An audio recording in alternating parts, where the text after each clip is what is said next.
she asked and those sorts of things. I think there's going to be a focus on increased use of civil money penalties and increased use of litigation as an enforcement tool. Meaning, by filing a lawsuit and dragging companies through the litigation process and making it as painful as possible, that will send a message to other companies that they need to come into compliance. It also takes a lot longer, it's a lot more resource intensive, but that is, and I think that if you trace it all the way back to the way that Eliot Spitzer operated as Attorney General, it's all consistent with we're going to go and smack people around and that'll make everybody come into compliance, and I think you can expect that from the Wage and Hour Division and the Department of Labor generally, if not in the immediate term because of the various staffing issues, then in the mid to longer term of their tenure.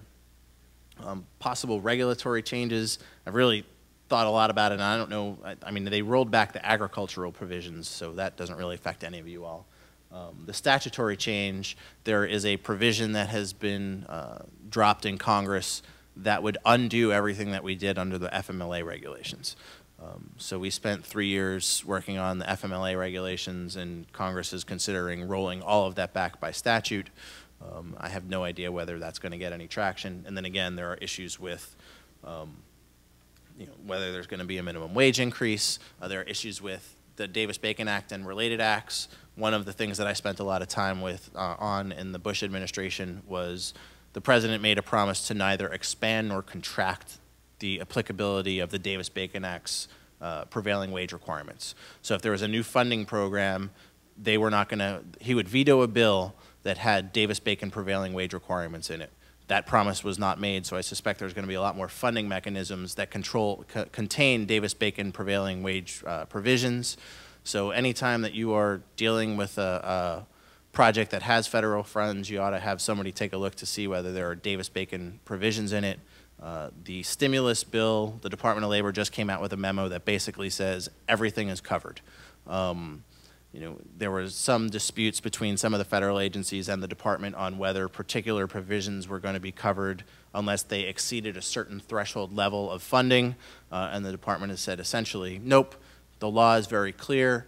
Everything that is recovery related is going to have some measure of Davis-Bacon coverage in it. There are very minor exceptions like rental assistance under the HUD provisions, and some there are provisions in there that have to do with the Indian Reservation Act or something like that. I can't remember exactly what it is, where those rules, the Davis-Bacon Act rules, don't apply, generally speaking, and so they're not going to apply in this case either. I think that's it. Resources, it's all in your PowerPoint, all of these links. The Wage and Hour Division's website was revamped probably December of last year. I think it's very user-friendly. I guess it will have to be revamped again in light of the executive order that came out to make everything super user-friendly. I don't imagine that there's going to be a wage hour Twitter, but maybe. So there's your resources. There's a security guard fact sheet number 4, which you can get off the website, which is very helpful and addresses a lot of the issues I've talked about. And that's my old email address.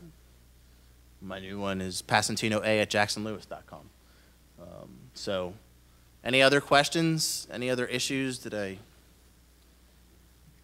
Everyone good? All right, thank you.